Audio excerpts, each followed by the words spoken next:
Shalom, selamat malam teman-teman yang hadir untuk bersama-sama menjelajah Alkitab, secara khusus kitab 2 Petrus dan juga Yudas. Kita akan sama-sama belajar malam hari ini, dan mari kita berdoa terlebih dahulu sebelum kita masuk lebih jauh dalam penjelajahan kita. Mari kita berdoa. Kami datang dalam ucapan syukur, terima kasih karena sungguh Tuhan Engkau baik, dan Engkau menyatakan kebaikan-Mu di dalam kehidupan kami. Terima kasih malam hari ini kami boleh bersama-sama bersekutu, belajar akan kebenaran firman-Mu. Kami sungguh rindu Tuhan yang telah mewahyukan firman-Mu.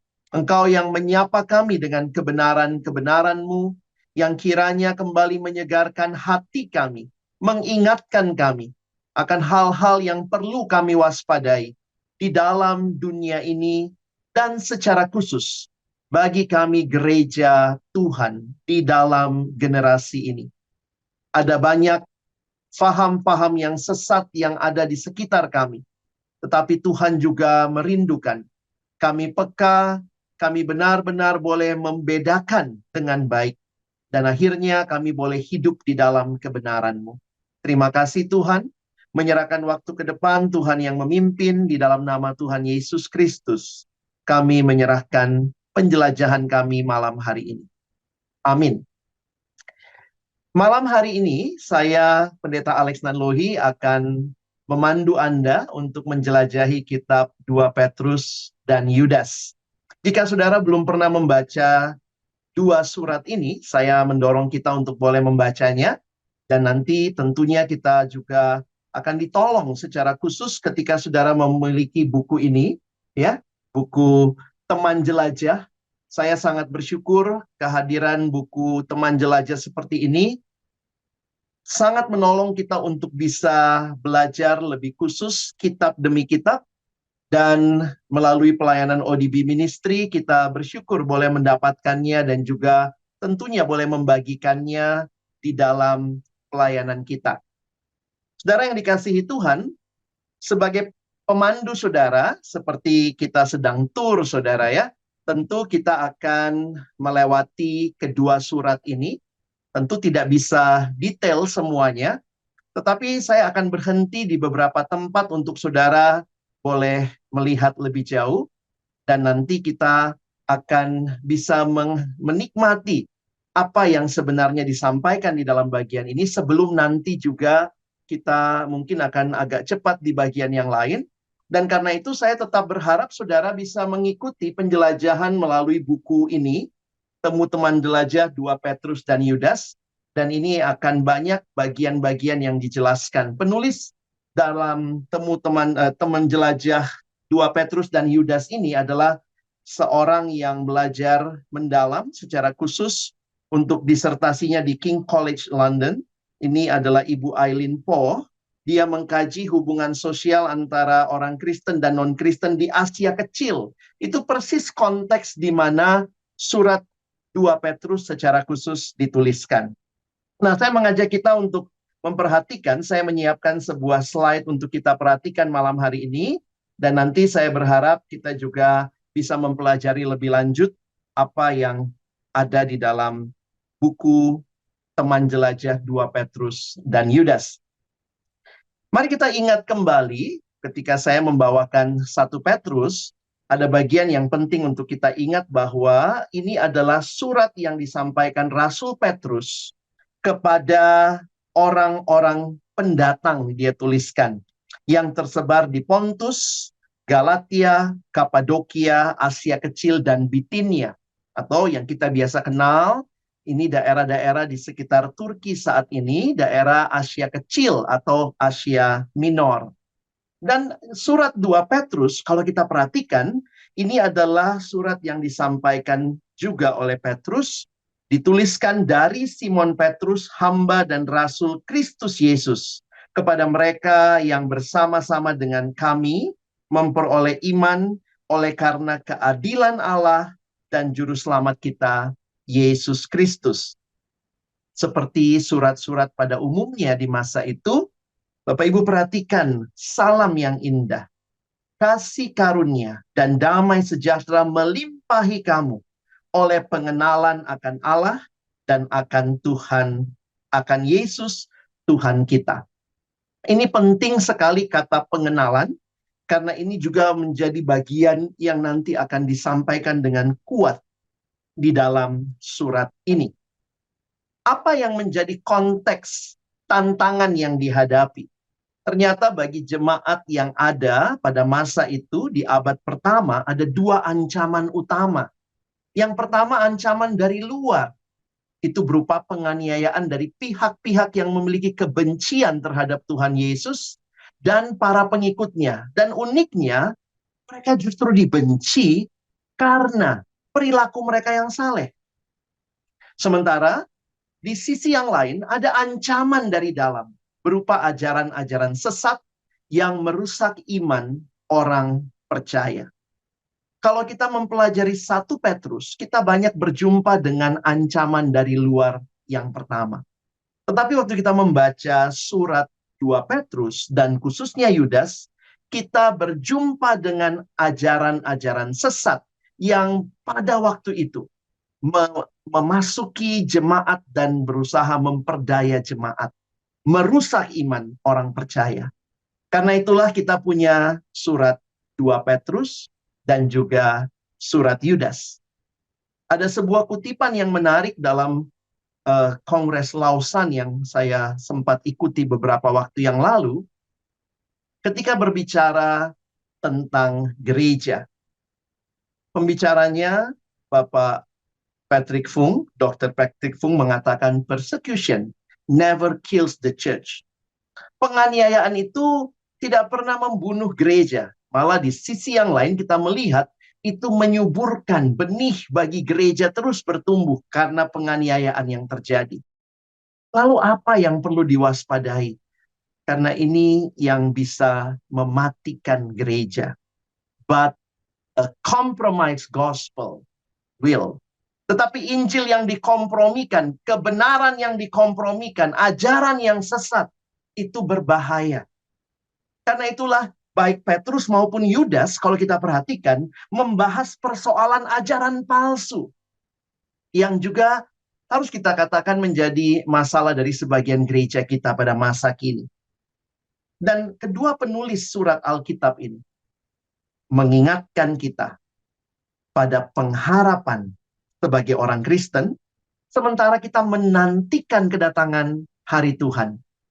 Jadi apapun situasi yang mungkin kita hadapi dalam kehidupan ini, kita semua dapat menanti-nantikan hadirnya langit baru dan bumi baru yang telah Allah janjikan. Karena itu saya senang menggunakan buku Teman Jelajah ini, karena setiap bagian awal sebelum kita masuk bagian-bagian yang detail biasanya ada tinjauan umum. Jadi Bapak Ibu Saudara sekalian, kalau sudah sampai bukunya jangan cuma disimpan begitu ya. Tapi mari gunakan ini, baik secara pribadi maupun di dalam kelompok ketika kita bersama-sama dengan orang-orang percaya yang rindu belajar kebenaran firman. Diberikan konteks seperti apa ketika Petrus menulis surat 1 Petrus, 2 Petrus, dan juga ketika Yudas menulis kitabnya. Nah, ini kerangka kitab 2 Petrus. Saya mengambil langsung dari buku ini karena saya pikir begitu banyak bagian-bagian yang sangat indah dan ini dibagi dalam kerangka yang indah. Kalau Bapak Ibu pernah makan sandwich begitu ya, roti lapis begitu. Maka Bapak Ibu Saudara bisa melihat bahwa di bagian tengahnya itu biasanya ada daging atau sayuran yang kita makan, lalu di bagian atasnya ada roti, di bagian bawahnya ada roti. Jadi itu namanya roti lapis sandwich, Saudara. Nah, kalau kita perhatikan dua bagian yang atas dan satu bagian yang bawah itu bicara soal bertumbuh. Kita lihat dalam kerangka ini, berusaha sungguh-sungguh untuk bertumbuh. Itu pasal 1 di bagian pertama dan bagian yang keduanya juga. Mari kita mengenal Kristus. Mengenal dari siapa? Ya dari para saksi mata, yaitu Rasul Petrus pada waktu itu. Dan di akhir surat ini, Kita lihat 2 Petrus, bertumbuhlah dalam kasih karunia. Jadi seperti sandwich roti lapis, di atasnya dan di bawahnya diajak untuk bertumbuh.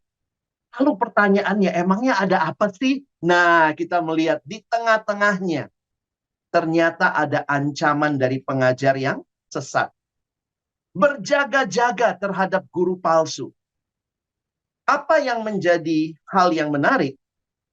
Ada guru-guru palsu yang menyangkal Tuhan, penguasa yang berdaulat. Dan nanti dalam pasal 3 surat 2 Petrus kita menemukan guru-guru palsu yang juga menyangkal kedatangan Tuhan kembali.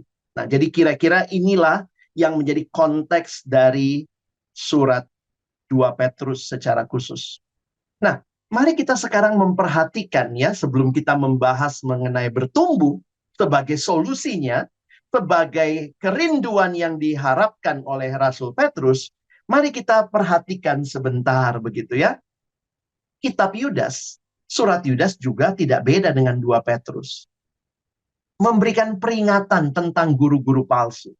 Wah, kalau sampai ada surat di Alkitab, ada 2 surat, bahkan kalau kita memasukkan ada lagi surat 2 Timotius yang juga pernah saya bahas, itu memberikan peringatan tentang bahaya ajaran yang kurang sehat. Nah, saya ajak kita melihat sebentar apa ciri ya. Kalau saudara perhatikan apa ciri dari pengajaran sesat, kita akan mulai dari bagian yang pertama dulu ya, yang saya berikan kotak ini. Kita akan lihat berjaga-jaga pada guru palsu yang menyangkal Tuhan yang berdaulat. Ciri ajaran sesat yang disampaikan Petrus, mari kita lihat sebentar. Saya hanya akan membaca beberapa ayat ini. Selebihnya Bapak Ibu Saudara, nanti sambil saya menjelaskan, Bapak Ibu bisa lihat ada ayat biasanya saya taruh di sampingnya. Sebagaimana nabi-nabi palsu dahulu tampil di tengah-tengah umat Allah, demikian pula di antara kamu akan ada guru-guru palsu. Mereka akan memasukkan pengajaran-pengajaran sesat yang membinasakan. Bahkan mereka akan menyangkal penguasa yang telah menebus mereka. Dan dengan jalan demikian, segera mendatangkan kebinasaan atas diri mereka. Ayat yang kedua. Banyak orang akan mengikuti cara hidup mereka yang dikuasai hawa nafsu. Dan karena mereka, jalan kebenaran akan dihujat. Dan karena serakahnya guru-guru palsu itu, akan berusaha mencari untung dari kamu dengan cerita-cerita isapan jempol mereka. Tetapi untuk perbuatan mereka itu, hukuman telah lama tersedia dan kebinasaan tidak akan tertunda. Mari saudara yang dikasihi Tuhan, kita memperhatikan sebentar.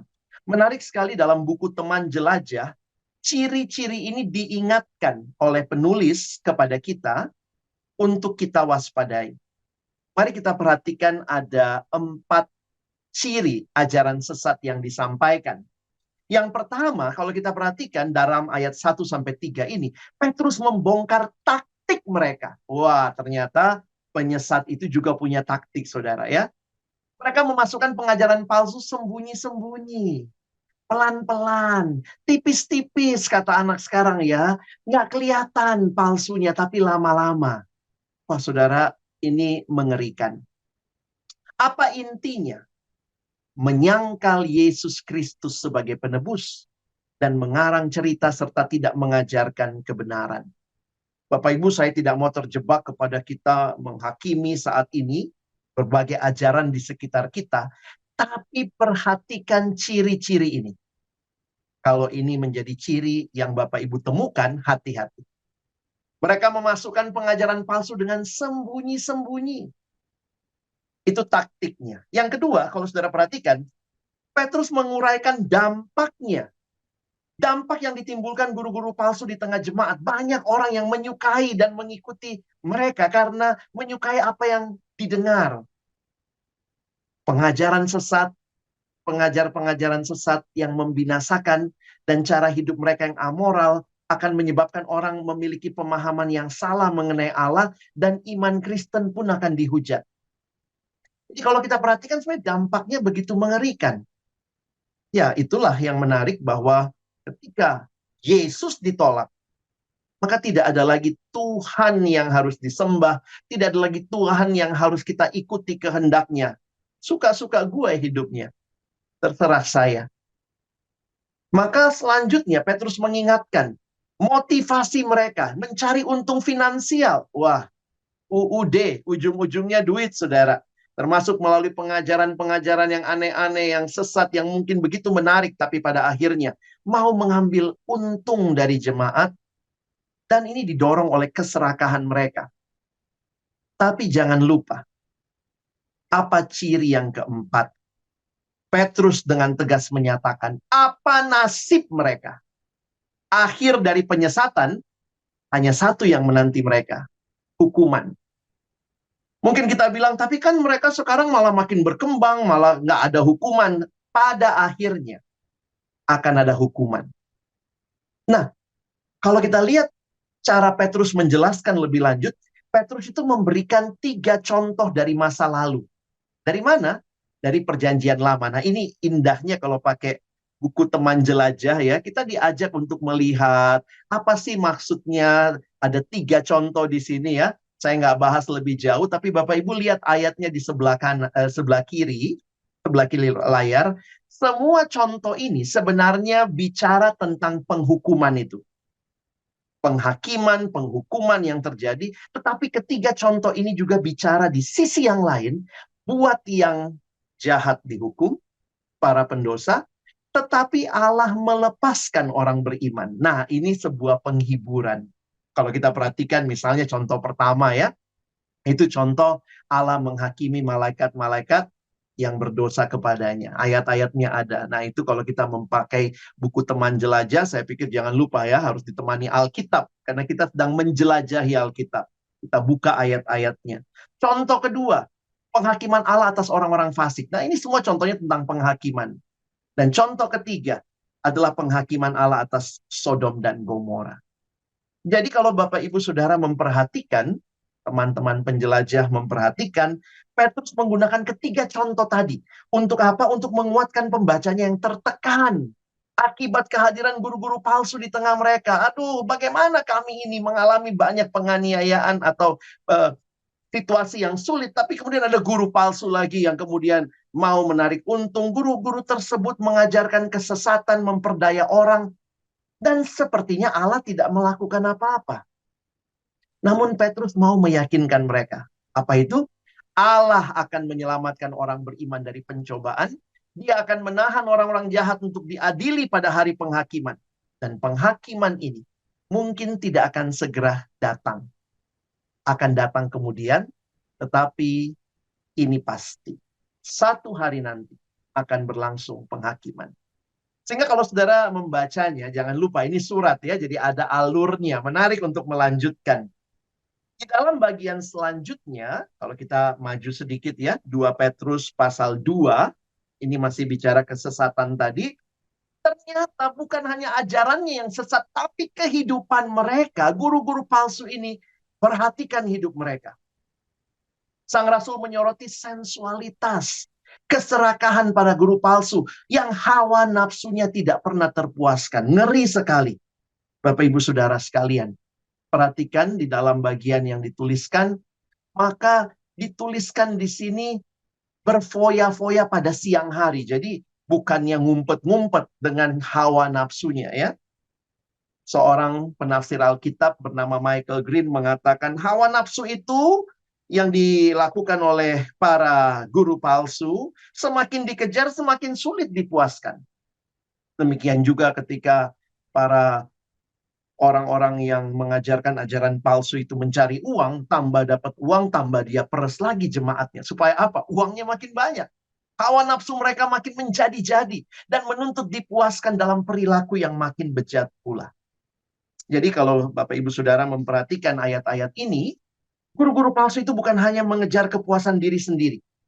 Jadi bukannya ya udahlah saya yang melakukan, tapi juga berusaha memperdaya orang Kristen yang lemah iman. Makanya hati-hati. Itulah sebabnya orang-orang percaya yang lemah jiwanya menjadi sasaran empuk bagi guru palsu memikat mereka dengan perangkap seperti pemburu yang menjerat mangsanya. Para guru palsu itu juga melakukan. Demi apa? Salah satunya demi meraup uang. Jadi bersyukur kepada Tuhan, itulah sebabnya ada surat 2 Petrus, ada surat Yudas. Karena Petrus ingin memperingatkan orang percaya akan guru-guru palsu. Dengan apa? Dia bongkar karakter mereka. Tunjukkan kepada jemaat, ini nih, hati-hati.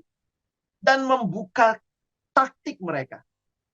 Dan memastikan bahwa penghakiman ilahi itu telah menanti mereka.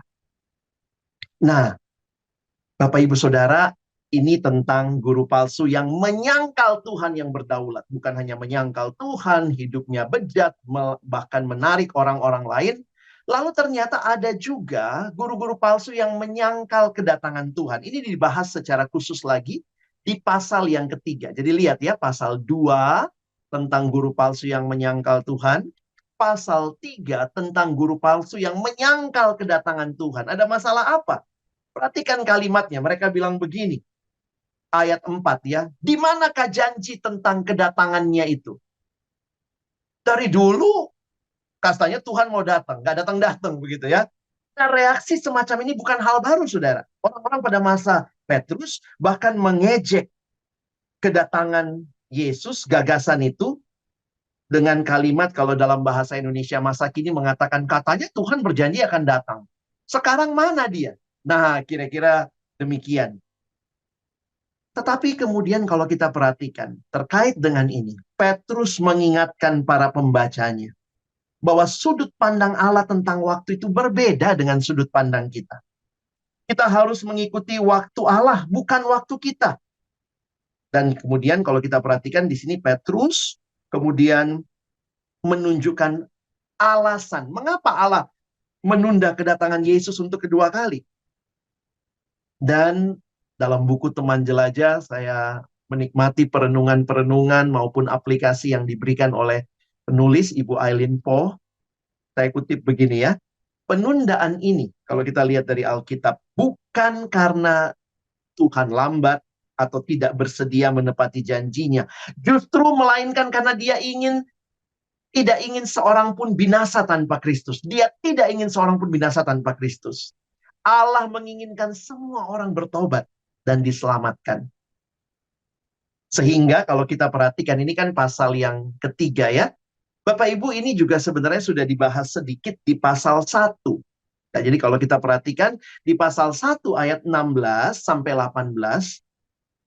Di sini Petrus membantah kabar palsu yang disebarkan guru palsu mengenai kedatangan Yesus kedua kali. Yang intinya sama. Mana kok nggak datang-datang? Petrus memakai kata parousia. Ini kata yang berarti kedatangan Yesus kedua kali. Ini muncul 17 kali dalam perjanjian baru. Dan kata ini dipakai Petrus bahwa Tuhan pasti akan datang kembali. Petrus menegaskan bahwa ia dan rasul-rasul lainnya percaya bahwa Yesus Kristus akan datang kembali. Ajaran mereka bukan ajaran dongeng-dongeng isapan jempol manusia. Bahkan Petrus merujuk kepada peristiwa pemuliaan Yesus, transfigurasi. Nah, menarik nanti kalau kita perhatikan, bahkan dia mengutip kalimat ya, inilah anakku yang kukasihi, ayat 17, kepadanyalah aku berkenan.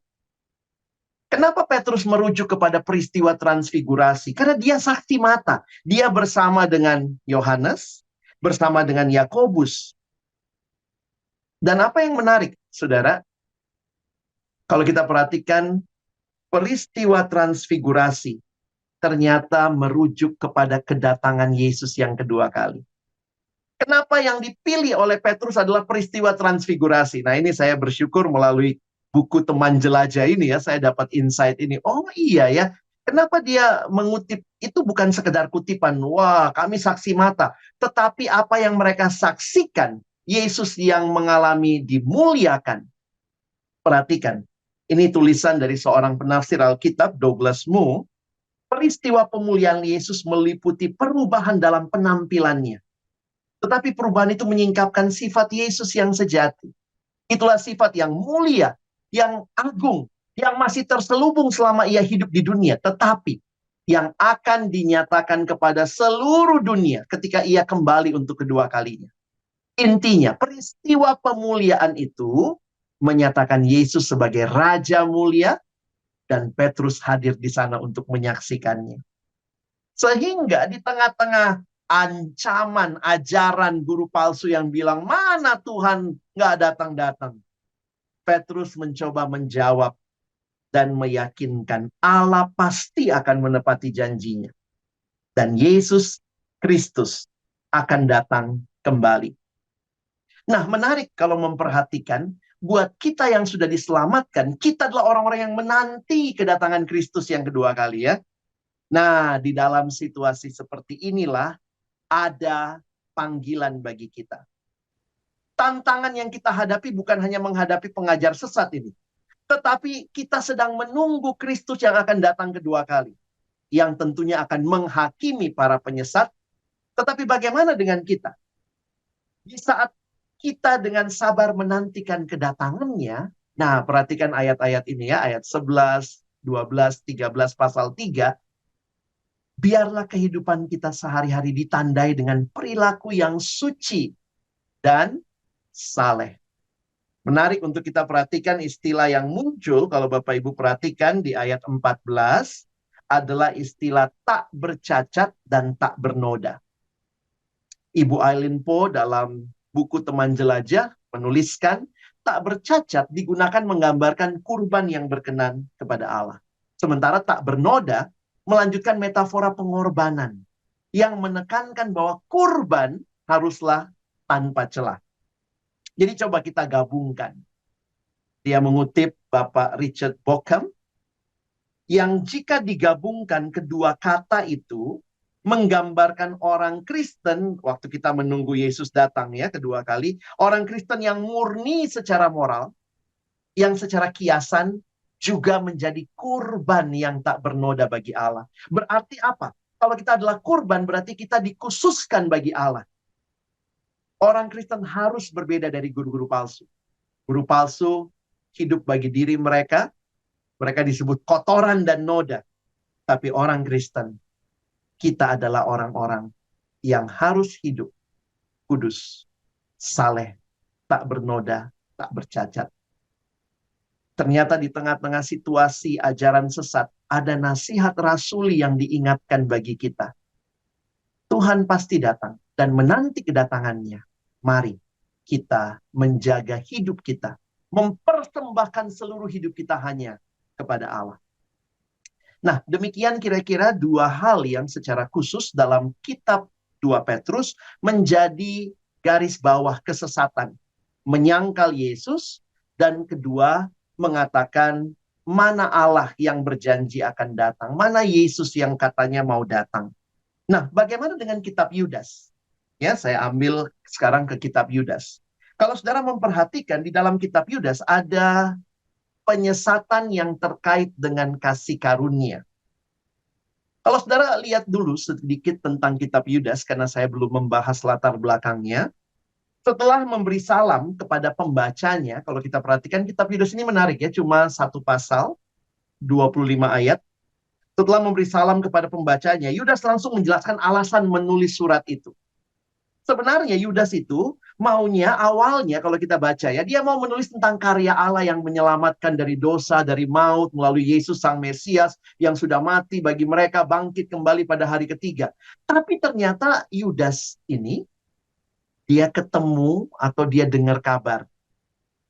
Waktu dia dengar kabar, ternyata kabarnya tentang adanya penyesatan. Berubahlah. Niatnya yang awalnya menulis tentang hal itu, sekarang berubah menjadi surat yang memberikan peringatan.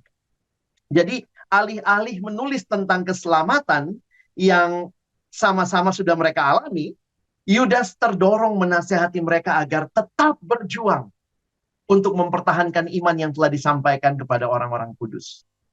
Jadi kalau kita perhatikan ya, ini yang dituliskan Yudas di ayat 1, ayat 3 dan ayat 4. Nah, kalau kita lihat siapa Yudas, Yudas bukanlah rasul, tetapi dikatakan Yudas ini kemungkinan dia adalah saudara Yesus. Ya, salah seorang saudara Yesus, sebagaimana juga beberapa penafsir Alkitab mengkaitkannya dengan saudara-saudara Yesus yang namanya muncul di kitab Injil. Nah, alasan yang terjadi kenapa mengubah surat begitu ya. Saudara perhatikan, alasan untuk pesan ini begitu mendesak adalah karena mirip seperti yang tadi ya. Orang-orang ini menyusup diam-diam, pelan-pelan. Mereka meleburkan diri sambil menyembunyikan identitas asli dan tujuan mereka berada di sana. Jadi Yudas ini bertekad membongkar siapa mereka. Dan bagaimana ancaman yang mereka hadirkan terhadap umat Kristen ini harus dibeberkan. Jadi menarik untuk memperhatikan bahwa ini ancaman dari dalam. Ingat, dari mana munculnya para penyesat ini? Diingatkan dari dalam juga muncul ya. Kalau tadi penganiayaan dari luar, nah untuk ancaman ini banyak dari dalam. Nah, Bapak Ibu Saudara, mari perhatikan apa yang Yudas sampaikan. Yudas tidak basa-basi menyebut mereka sebagai orang yang apa, langsung disebut orang-orang fasik. Yudas menggunakan kata fasik sebanyak 5 kali dalam surat yang singkat ini. Nanti muncul di ayat 15, ayat 18. Jadi bayangkan, langsung diidentifikasi. Kenapa? Ternyata sama problem dasarnya. Mereka menolak Allah dan menolak otoritas Allah dalam hidup mereka. Jadi Bapak Ibu perhatikan, ajaran sesat itu ya memang kaitannya menolak Allah, menolak Yesus, menolak otoritas Allah dalam hidup mereka. Karena itu tidak heran hidupnya jadi seenaknya. Karena nggak ada lagi Allah, ya sudah, sayalah yang punya hidup, it's my life. Dan ini yang terjadi karena tidak ada Allah, terlihat jelas dalam tindakan mereka yang berdosa dan amoral. Kenapa? Mereka bicara Allah, tetapi mereka menyalahgunakan kasih karunia Allah untuk membenarkan gaya hidup mereka yang berdosa. Gaya hidup berupa percabulan, kemabukan, perilaku yang tak bermoral, dan sebagainya. Ini semua ada dalam surat Yudas yang singkat ini. Jadi apa kesalahan mereka? Mereka berpikir Allah adalah Allah yang pemurah saja, sehingga mereka mempermainkan anugerah Allah. Mungkin mereka berkata kepada orang-orang Kristen, Allah mengasihi kan, Allah mengasihi kita, mengasihi kamu, Yesus mati bagi dosa-dosa kita, telah membebaskan kita, maka sekarang kamu bebas melakukan apapun dengan tubuhmu. Kenapa? Kasih karunia Allah akan menutupi dosa-dosamu. Apakah ini pengajaran Alkitab? Ada juga yang ngajarin begitu ya, oh Yesus Kristus mati untuk dosa kita. Lalu dia tanya, dosa yang mana? Yang dulu, sekarang, atau yang akan datang? Ya, secara teologis jawabannya Yesus mati untuk semua dosa kita. Oh, itu enak dong ya, belum bikin dosa udah pasti diampuni. Dia ambil pengajaran itu lalu dia tempatkan, kalau begitu saya yang sudah diampuni dan akan diampuni, ya udah nikmati aja hidup berdosa. Apakah itu orang yang mengerti kasih karunia? Saya pikir tidak. Ini bukan pengajaran Alkitab. Alkitab justru mengingatkan, karena engkau sudah ditebus, karena engkau sudah diampuni, karena engkau sudah dibenarkan, maka hiduplah sesuai dengan apa yang menjadi statusmu yang baru. Dan karena ini diajarkan, bahkan mengajak orang-orang yang lemah imannya supaya ikut, betapa mengerikannya para pengajar ini. Jadi dalam suratnya, selain memperingatkan para pembaca tentang guru-guru palsu di tengah-tengah mereka, Yudas juga meyakinkan mereka bahwa orang-orang fasik itu tidak akan luput dari penghakiman Allah. Mirip sekali dengan surat Petrus tadi ya. Mereka mengajar sesat, maka akhir mereka adalah penghakiman. Para pembaca harus menolak orang-orang ini dengan ajaran dan gaya hidup mereka. Mereka harus terus mengakui otoritas Yesus Kristus, satu-satunya penguasa dan Tuhan mereka. Jadi Bapak Ibu Saudara perhatikan ya, akhir dari pengajar sesat itu langsung dikatakan baik oleh Petrus maupun oleh Yudas. Nah, Yudas sangat jelas mengatakan bahwa hanya ada satu akhir bagi mereka. Apa itu? Kebinasaan. Jadi kalau melihat betapa seriusnya sampai ada 2 surat yang kita lihat, dan biasanya dalam banyak tafsiran Yudas dan 2 Petrus itu dijadikan satu buku tafsiran begitu ya. Karena kemiripan temanya, maka harusnya kita orang Kristen pun saat ini waspada. Kita tidak boleh meremehkan dampak dari guru-guru palsu. dan ajaran palsu mereka. Kita harus belajar membedakan kebenaran dari kesesatan.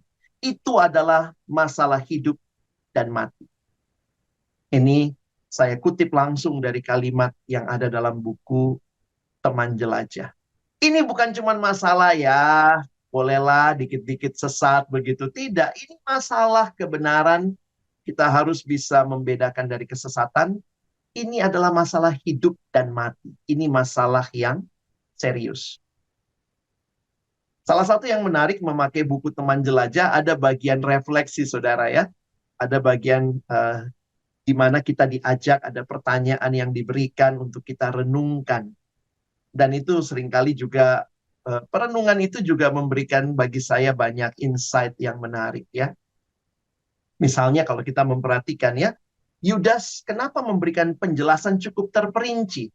Karena dia ingin menolong pembacanya agar dapat mengenali guru palsu yang ada di tengah-tengah mereka. Karena guru palsunya itu bersama mereka. Kita juga perlu mengenali karakteristik guru-guru palsu masa kini agar kita dapat mengenali mereka. Nah, menarik sekali Ibu Aileen dalam bukunya ini mengingatkan kita tidak boleh lengah dan menerima begitu saja segala sesuatu yang kita dengar atau baca. Terutama dari sumber daring. Wah, saya agak mikir juga ya, menarik juga ya. Karena apalagi daring itu sekarang banyak sekali YouTube yang kita bisa tonton, kita bisa lihat. Dan apakah ajarannya benar? Nah, kita harus waspada. Tidak boleh lengah, tidak boleh menerima begitu saja, tapi milikilah kepekaan untuk membedakan dan juga kita punya hikmat untuk bisa benar-benar memilih yang tepat. Nanti kita akan lihat bagaimana menyikapi hal ini. Nah, saudara, Yudas di sini kalau kita perhatikan mendorong pembacanya untuk selalu menjaga diri mereka. Tapi di dalam naungan kasih Allah. Nah, ini yang menarik ya. Mari lihat sebentar ayat 21. Kalimatnya begini. Peliharalah dirimu demikian dalam kasih Allah sambil menantikan rahmat Tuhan kita Yesus Kristus untuk hidup yang kekal. Lalu tunjukkanlah belas kasihan kepada mereka yang ragu-ragu. Selamatkanlah mereka dengan jalan merampas dari api. Tetapi tunjukkanlah belas kasihan yang disertai ketakutan juga kepada orang-orang lain juga. Dan bencilah pakaian mereka yang dicemarkan oleh keinginan-keinginan dosa. Jadi kalau saudara memperhatikan bagaimana kita bisa bertahan, nah ini nasihatnya Yudas begini ya. Bagaimana mereka dapat melakukannya? Kalau kita perhatikan ada beberapa hal, 3 hal ya yang dicatat. Pertama, umat Kristen harus bangun iman kita juga. Jadi kalau mau nolong orang juga ya kita mesti bangun iman kita lebih dulu. Dan dibangunnya di atas dasar pengajaran Kristus dan rasul-rasulnya. Berarti atas dasar firman Tuhan. Jadi kalau sekarang ada yang bilang, ini ada ajaran begini Pak, bagaimana? Saya selalu tanyanya begini, apa kata firman? Ada nggak referensi dalam firman Tuhan? Jadi itu bisa jadi dasar kita ya. Jika dasar iman mereka kokoh, barulah mereka dapat berdiri teguh dan menolak ajaran-ajaran palsu. Yang kedua, dikatakan ayat 20, mereka harus berdoa dalam Roh Kudus. Ini berarti menaikkan doa-doa yang digerakkan dan dipimpin oleh Roh Kudus. Ini contohnya doa seperti apa? Kalau cuma doa selalu meminta sesuatu untuk diri sendiri, saya pikir itu bukan dorongan Roh Kudus semata-mata. Hati-hati itu jadi sekadar memuaskan hawa nafsu kita. Yang ketiga, dikatakan mereka harus selalu menjaga diri dalam naungan kasih Allah. Umat Kristen dipelihara untuk Yesus Kristus yang sanggup menjaga mereka agar tidak jatuh. Jadi kalau kita bisa terus berdiri teguh, jangan sombong, saudara. Ini hanya karena anugerah Allah. Kita harus waspada, betul. Tapi kita pun juga harus mengakui, Tuhan terima kasih. Kalau saya masih bisa berdiri teguh, ini semua karena Engkau, Allah yang menopangku. Dan yang keempat, tidak boleh kehilangan pengharapan. Melainkan harus menantikan wujud akhir dari rahmat Kristus pada hari kedatangannya. Karena Tuhan menyertai kita bukan hanya saat ini, tetapi sampai kekal dia menyertai kita, karena itu kita selalu punya pengharapan.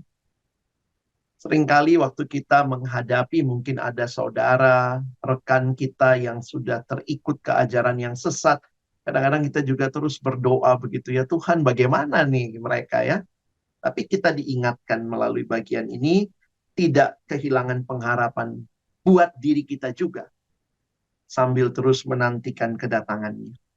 Nah, kalau kita perhatikan ayat 22 sampai ayat 23, nah saya menarik untuk memperhatikan pembagian yang disampaikan oleh Ibu Aileen di dalam buku Temu Teman Jelajah ya. Di sini kita bisa melihat Yudas menyebutkan 3 kelompok orang.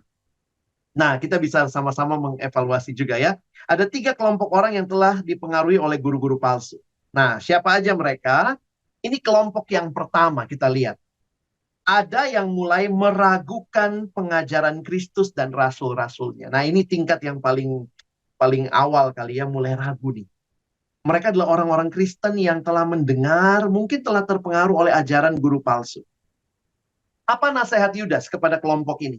Kepada kelompok ini Yudas mendorong orang-orang Kristen yang teguh imannya untuk menunjukkan belas kasihan dan tidak menegur mereka dengan kasar atau menolak mereka. Mungkin kita ketemu ya. Jadi ini hati-hati kalau kita ketemu orang yang jangan langsung wah ini pengajar sesat. Tapi kita perhatikan dulu nih, ini apakah dia baru mulai terpengaruh, dan kita belajar untuk menunjukkan belas kasihan. Yang kedua, nah ini udah lebih dalam keterlibatannya. Ada yang sudah berada di dalam api. Jika api di sini mengacu kepada penghakiman Allah, maka kelompok ini telah melangkah lebih jauh daripada kelompok ragu-ragu tadi yang pertama ya. Nah, menurut Douglas Moo, seorang penafsir Alkitab, mereka telah tergoda. Ini yang sudah masuk lebih dalam, telah tergoda sedemikian rupa oleh guru-guru palsu, sampai-sampai mereka sudah nyaris berada di tepi jurang neraka. Nah, kalau untuk orang-orang seperti ini harus tegas. Kira-kira begitu nasihatnya. Orang-orang ini harus direnggut dari api sebelum terlambat. Dan yang ketiga, ada yang pakaiannya telah dicemarkan oleh keinginan-keinginan dosa. Nah, ini berarti yang sudah lebih dalam lagi. Yang Yudas maksudkan mungkin adalah guru palsu itu sendiri. Kalaupun bukan guru palsu, mungkin adalah mereka yang telah berpaling dari iman yang paling suci. Sehingga akhirnya udah jadi kelompoknya si guru palsu. Kepada kelompok ini, apa nasihatnya? Yudas meminta orang-orang Kristen untuk menunjukkan belas kasihan. Nah, ini bagi saya yang menarik. Karena bagi mereka pun sesungguhnya masih ada pengharapan dan pemulihan. Selama Kristus belum datang, selalu ada pengharapan dan pemulihan. Namun umat Kristen harus menghadapi mereka dengan rasa takut atau berjaga-jaga, agar jangan sampai ikut disesatkan oleh guru-guru palsu itu. Ingat, jaga diri Anda sebelum menolong orang lain.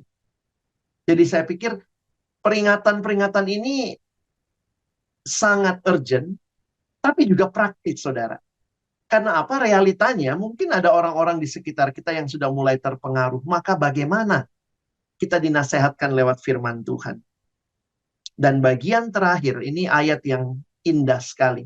Menutup surat Yudas, kita baca, bagi dia yang berkuasa menjaga supaya jangan kamu tersandung, atau yang membawa kamu dengan tak bernoda dan penuh kegembiraan di hadapan kemuliaannya.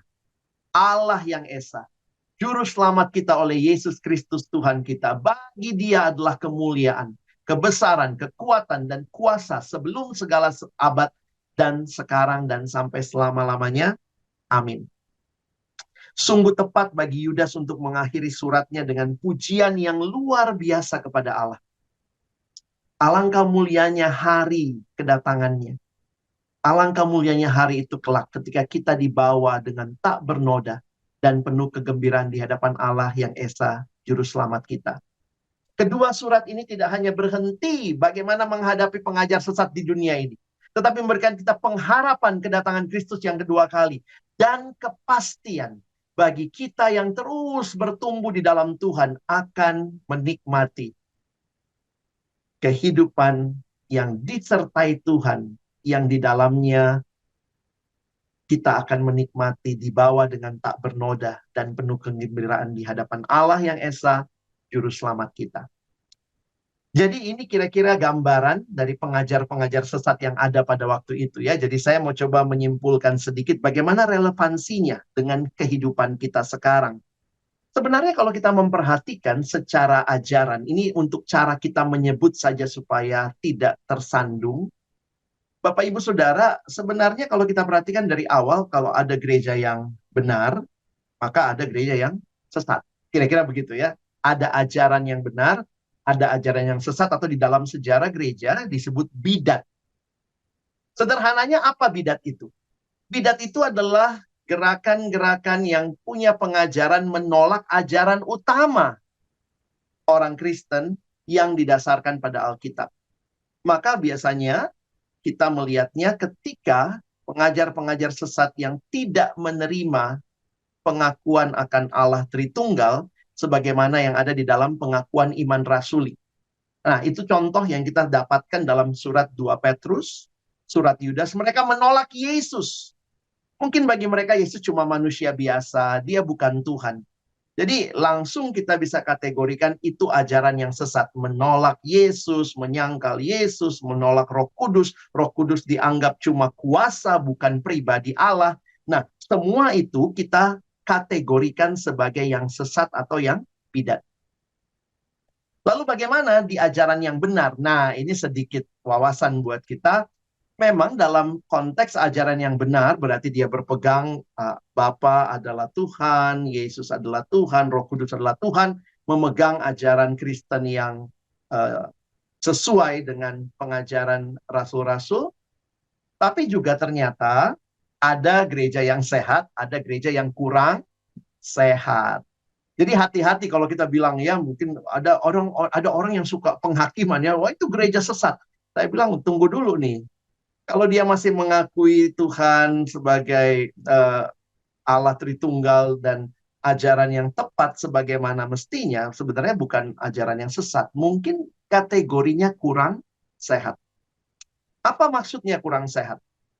Mungkin dia punya pengajaran yang benar secara umum, tetapi ada aplikasi atau pengajaran tertentu yang ditekankan berlebihan. Nah, mungkin itu yang menjadi masalah.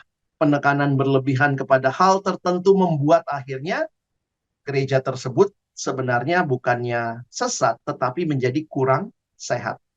Tetapi waspada, karena biasanya hal-hal yang kurang sehat, kalau tidak disikapi dengan tepat, bisa juga lama-lama jadi sesat. Nah, ini ciri-cirinya biasanya mulai dengan hal-hal yang mengikuti kepada orang tertentu, ada kultus individu tertentu yang dianggap begitu tinggi. Jadi hati-hati. Nah, jadi Bapak Ibu Saudara, hati-hati penggunaannya ya. Jangan asal ketemu itu sesat-sesat. Jangan-jangan itu yang saudara maksud adalah kurang sehat. Karena kalau yang sesat itu udah jelas dalam sejarah gereja, yang sesat-sesat itu ini ya. Ajaran sesat yang menolak Allah Tritunggal, menolak Yesus. Nah, itu udah jelas. Saksi Yehova, Mormon ya. Ada juga gerakan seperti Christian Science. Dan juga di masa yang lalu ya, sekarang katanya muncul lagi adalah Children of God. Dan gereja-gereja yang mengatakan pakai Alkitab, pakai firman Tuhan, namanya gereja ya. Tapi ternyata tidak benar-benar berdasarkan kepada apa yang diakui dan dipercayai. Mereka menolak Yesus, dan ini yang ada. Ini udah jelas sesat ya. Jadi hati-hati. Jadi kalau saudara mau melihatnya, mungkin ini pembeda secara umum saja ya. Ciri ajaran sesat dari zaman ke zaman biasanya Injilnya punya Injil lain ya. Atau ada kitab tambahan lah ya. Ada Injil plus ya. Kalau Injil lain ya udah benar-benar beda. Injil plus ada tambahan kitab apa yang akhirnya jadi kitab yang dipegang padahal bukan hal yang utama. Atau mereka Injilnya minus. Jadi justru apa yang ada itu mereka kurangi. Tapi hal yang paling jelas yang harus diwaspadai kalau kita lihat nasihat firman Tuhan, hati-hati dengan perilaku mereka. Karena apa? Perkataan dan perilaku seseorang akan menunjukkan siapa dirinya yang sesungguhnya. Nah, jadi salah satu cara untuk menguji seorang itu guru palsu atau tidak, sebenarnya sederhana. Lihat aja, apakah hidup mereka menunjukkan buah roh atau tidak. Atau malah sebaliknya perbuatan daging. percideraan, keangkuhan, keserakahan. Jadi bagaimana menghadapi pengajar sesat, ajaran yang sesat? Ya bagi kita orang-orang percaya ya kita hidupi ajaran yang benar dan kiranya kita responi dengan perilaku hidup yang benar. Jadi saya pikir itu yang Alkitab nasihatkan kepada kita. Nah, kita sampai kepada bagian terakhir dalam kerangka kitab 2 Petrus. Sesudah diingatkan, Yudas juga tadi ingatkan, maka mari kita lihat apa yang penting, yaitu bertumbuh. Bagaimana saudara dan saya bisa menghadapi tantangan ini? Mari kita bertumbuh. Petrus telah memberitahu bagaimana dapat bertumbuh dalam pasal yang pertama ya. Jadi maaf saya balik, pasal yang pertama justru kita bahas sedikit di akhir begitu ya. Dan bukan hanya di pasal pertama, di pasal yang ketiga juga yang kita lihat tadi ya, coba lihat ini polanya. Ada di atasnya kayak sandwich ya, bertumbuh pasal 1 dan pasal 3 ayat 14 sampai 18. Coba saya bahas dulu ayat 14 sampai 18. Kalau saudara perhatikan, Petrus ingin pembacanya senantiasa waspada. Ayo waspada ya. Waspada dengan berbagai hal yang sesat. Berjaga-jaga untuk selalu menguji. Mengujinya dengan apa? Menguji dengan kitab suci. Ada nggak dalam Alkitab? Sesuai nggak dengan pengajaran kitab suci? Dan kalau mereka gagal melakukannya, ini beresiko kehilangan pegangan mereka yang teguh dalam Kristus. Jadi kalau saudara perhatikan, tidak heran Petrus menutup suratnya. Ini akhir 2 Petrus, itu pasal 3 ayat 18. Apa isinya? Tetapi bertumbuhlah dalam kasih karunia dan dalam pengenalan akan Tuhan dan Juru Selamat kita Yesus Kristus. Dengan kamu bertumbuh, dengan itu, maka umat kita rindukan tidak akan menyimpang dari iman. Nah, apa itu pertumbuhan? Ada dua hal yang Petrus ingatkan di pasal 1. Saya akan tutup dengan pasal 1 ini, saudara ya. Jadi kita agak terbalik ngebahasnya supaya kita bisa memahami. Pertama, Allah telah memberikan segala sesuatu. Tuhan tidak cuma nyuruh, ayo bertumbuh. Ada pengajaran sesat. Tapi Allah memberikan segala sesuatu yang berguna untuk kita bisa hidup suci dan saleh. Sambil menantikan Yesus Kristus. Ini indah. Allah memberikan modal. Tuhan nggak cuma nyuruh saudara ya. Dia memberikan modalnya buat kita. Perhatikan. Ayat 3, ayat 4. Nanti kalau saudara baca ya ayat-ayat ini. Saudara akan melihat Allah telah memberi kita segala sesuatu yang dibutuhkan untuk hidup saleh. Di sini Petrus mengacu kepada kuasa Kristus yang dimilikinya. Bersama Bapa. Lewat kuasa ilahi Kristus yang didemonstrasikan lewat kehidupan, kematian, dan kebangkitannya. Kita telah menerima segala sesuatu yang kita butuhkan untuk menjalani kehidupan yang menyenangkan Allah. Bukan kita yang sanggup hidup menyenangkan Allah. Tetapi kuasa Allah, Roh Kudus yang Dia berikan, memampukan kita. Dan menarik, kita juga diberikan janji-janji yang berharga dan sangat besar. Nah, ini muncul di ayat yang keempat, saudara ya. Dan apa alasannya Tuhan kasih janji yang berharga, yang besar? Supaya kita menikmatinya sendiri, tetapi supaya kita bisa mengambil bagian dalam kodrat ilahi. Maksudnya apa? Dengan kata lain, ketika kita berpegang pada janji-janji yang berharga dan luar biasa, kita disanggupkan mengatasi dosa yang disebabkan oleh hasrat-hasrat jahat, baik saat ini maupun di masa depan. Jadi pertumbuhan itu apa, saudara? Pertumbuhan itu anugerah Allah. Allah yang memberikan modal supaya saudara dan saya bertumbuh. Dia kasih janjinya, dia kasih berkatnya supaya apa? Supaya kita bisa bertahan tidak mengikuti hawa nafsu kita. Dan Allah setia memegang janji-janjinya. Oleh karena karunia-Nya, Dia telah menjaga kita agar kita tidak menyimpang dari iman. Dan ingat, Allah sanggup menjaga kita semua dari kejatuhan. Betul, Allah memberikan modalnya, tapi apa bagian kita? Jadi menarik ya, bagian terakhir ini bertumbuh, ada bagian Allah, Allah kasih modalnya. Ayo, kamu sudah diberikan segala kuasa yang kamu butuhkan, janji-janji yang berharga, tetapi ada bagian kita. Diingatkan, jika mereka sungguh-sungguh berusaha menambahkan satu kebajikan kepada yang lain. Nah, ini ayat ini seringkali dibahas ya. Tambahkan kepada imanmu kebajikan, pengetahuan, penguasaan diri, ketekunan. Jadi ada progres di dalam iman kita. Ada bagian kita yang harusnya terjadi. Pertumbuhan itu membawa pembaharuan dalam berbagai aspek kehidupan. Nah, itu yang digambarkan ya kalau lihat ayat 5 sampai 7. Ya, tambahkan pada imanmu kebajikan. Nah, ini bicara tentang apa? Ini semua bicara tentang kehidupan yang semakin hari semakin hidup bagi Allah dan bahkan menjadi hidup yang mengasihi sesama. Perhatikan ayat 7. Kesalehan, kasih akan saudara-saudara, kasih ke saudara-saudara, kasih akan semua orang. Jadi kalau Bapak Ibu Saudara perhatikan, Petrus ingin menekankan bahwa sebuah kebenaran penting di sini, bahwa atribut-atribut yang disebutkan tadi, ayat 5 sampai 7, Allah mengaruniakan, menganugerahkan kepada kita segala sesuatu yang berguna. Untuk apa? Bukan untuk hidup seenaknya, sewenang-wenang, tetapi hidup yang saleh. Nah, perhatikan ayat 8. Ayat 8 digambarkan, sebab apabila semuanya itu ada padamu dengan berlimpah-limpah. Wah, menarik ini ya. Kamu akan dibuatnya menjadi giat dan berhasil dalam pengenalanmu akan Yesus Kristus Tuhan kita. Tetapi, barang siapa tidak memiliki semuanya itu, gambarannya apa? Ia menjadi buta dan picik. Karena ia lupa bahwa dosa-dosanya dahulu telah dihapuskan. Jadi kalau kita perhatikan gambaran yang diberikan, ini. Kehidupan saleh itu seperti mendapatkan penglihatan kembali. Kalau orang yang tadinya katarak, waktu kita disingkirkan kataraknya, wah, mereka dapat melihat dengan jelas bahwa Allah telah mengampuni dosa mereka di masa lalu, dan Allah telah memberikan segala yang diperlukan untuk menjalani hidup yang saleh. Jadi ini bagian kita ya. Jalani kehidupan itu, makin kenal Allah, kita makin mengerti kehendaknya, kita makin bertumbuh, kita makin hidup bagi Dia. Kita tahu bahwa hanya oleh anugerah dan inisiatifnya Allah memanggil kita, memilih kita. Namun ini harus dikonfirmasi saudara ya.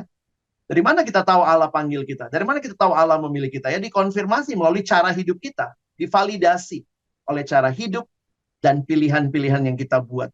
Kalau betul kita telah dipilih Allah, apakah pilihan yang kita buat juga pilihan yang menunjukkan kita memang dipilih Allah dan kita mau hidup bagi Dia?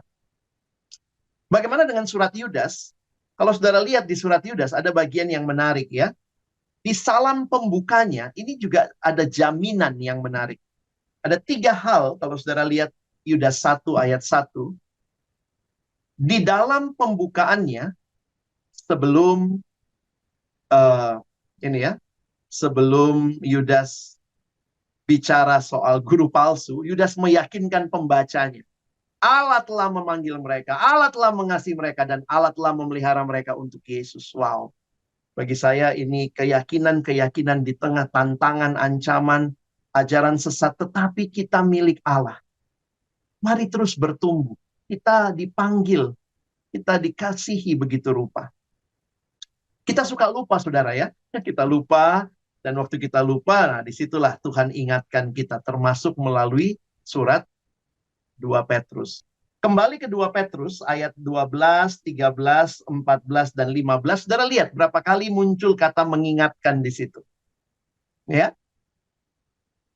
Perhatikan Rasul Petrus, sang rasul tua bicara begini. Karena itu aku senantiasa berusaha mengingatkan kamu akan semuanya itu. Ya. Nanti muncul lagi ayat 13. Aku menganggap sebagai kewajibanku untuk tetap mengingatkan.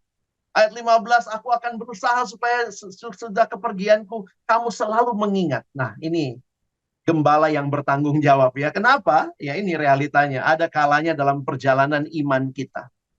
Ada kalanya kita lupa betapa besar belas kasihan Allah kepada kita. Surat ini ditulis Petrus di masa tuanya. Dan yang menarik, Petrus sendiri semakin menyadari keberdosaannya dan kebutuhannya yang amat besar akan pengampunan dan belas kasihan Tuhan. Jadi Bapak Ibu Saudara yang dikasihi Tuhan, surat 2 Petrus dan Yudas ini. Di dalamnya mengingatkan kita betapa mengerikannya pengajaran sesat yang pada akhirnya menyimpangkan orang dari kebenaran. Dan akhir dari guru palsu adalah penghakiman. Tetapi kita diajak untuk melihat dan bertahan menanti kedatangan Kristus dengan tak bernoda dan tak bercacat. Dengan terus bertumbuh dalam kebenaran. Allah sudah kasih modalnya. Tapi mari kita pakai itu semua. Bukan untuk hidup seenaknya, tetapi hidup sesuai kehendak Allah. Dengan saudara dan saya bertumbuh, kita dimampukan untuk menghadapi berbagai tantangan termasuk pengajaran sesat. Peganglah firman Tuhan.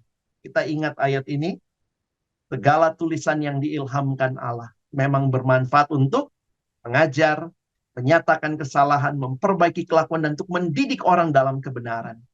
Dengan demikian tiap-tiap manusia kepunyaan Allah diperlengkapi untuk setiap perbuatan baik. Mari baca dan renungkan firman Tuhan setiap hari. ODB Ministry menyiapkan materi-materi yang menjadi bahan saudara dan saya bisa bertumbuh di dalam Tuhan. Firman yang terus membimbing hidup kita. Saya tutup dengan kutipan ini. Membaca Alkitab tidak dimaksudkan untuk sekadar menambah pengetahuan, tetapi mengubah kehidupan. Dan kiranya Bapak Ibu Saudara semakin bertumbuh di dalam firman Tuhan, semakin hidup bagi Allah di tengah-tengah berbagai tantangan termasuk pengajaran sesat yang mungkin kita hadapi saat ini. Tuhan menolong kita sekalian. Amin. Jadi saya coba mengangkat bagian yang saya ambil dari buku Teman Jelajah ini. Ketika kita membahas tentang surat 2 Petrus, surat Yudas, sebenarnya apa sih? Ini adalah peringatan. Peringatan bagi siapa? Bagi guru-guru palsu. Ini peringatan yang sangat jelas bahwa hukuman ilahi telah menanti mereka. Dan Petrus sudah menyampaikan tentang akhir hidup mereka, yaitu muncul di ayat-ayat yang kita bisa lihat dari apa yang disampaikan. Tetapi pada saat yang sama itu juga memberikan peringatan bagi orang Kristen baru. Dan saya pikir juga bagi kita ya, yang bilang bahwa saya orang Kristennya udah lama. Peringatan bagi orang Kristen baru agar tidak mengikuti guru-guru palsu. Dan jika tetap melakukannya ya akhirnya sama kalau ikut seperti itu. Orang percaya yang baru harus terus bertumbuh. Dan ini buat kita semua. Harus terus bertumbuh dalam pengenalan akan Tuhan dan Juru Selamat Yesus Kristus, harus pegang janji-janji Allah, supaya tidak kembali kepada cara hidup yang lama dan kerusakan yang berdosa. Karena itu nasihat firman Tuhan hari ini, mari kita terus bertumbuh. Dan seperti yang kita sudah sebutkan tadi, Tuhan kasih 3 hal untuk kita bisa terus bertumbuh. Bagi semua kita yang percaya, Tuhan sudah kasih Roh Kudus dalam hati kita, sehingga setiap kita bisa terus boleh dipimpin untuk boleh memahami kebenaran firman Tuhan, karena Roh Kudus juga yang mewahyukan firman. Kita diberikan firman Tuhan. Firman-Mu itu pelita bagi kakiku, terang bagi jalanku. Tuhan sudah tahu nih, jalan kita bakal gelap. Maka firman-Nya lah pelita bagi kaki kita, terang bagi jalan kita. Pakailah firman Tuhan untuk menjadi guideline, kompas hidup kita. Dan seperti yang tadi juga kita sudah sebutkan, Tuhan memberikan pertumbuhan juga melalui komunitas orang-orang percaya yang sama-sama mau hidup bagi Allah. Maka mari kita manfaatkan semua hal yang Tuhan berikan ini, supaya kita boleh hidup bersama jadi komunitas yang memuliakan Allah. Nah, saya pikir itu yang saya ingin sampaikan, dan di akhir dari teman jelajah malam hari ini, saya mengajak kita berdoa bersama-sama. Tuhan, terima kasih banyak kami belajar kembali firman. Firman-Mu adalah kebenaran yang kembali meneguhkan hati kami. Memberikan kepada kami juga kekuatan untuk terus bertumbuh di dalam generasi ini. Menghadapi berbagai tantangan yang mungkin akan kami hadapi ke depan. Satu hal yang pasti, semua yang kami butuhkan untuk hidup saleh, hidup kudus, Tuhan telah berikan. Dan kiranya kami memakai semuanya untuk kami boleh menghadapi berbagai tantangan kehidupan yang mungkin akan kami hadapi, termasuk pengajaran-pengajaran yang sesat. Kami terus berdiri teguh di dalam Engkau.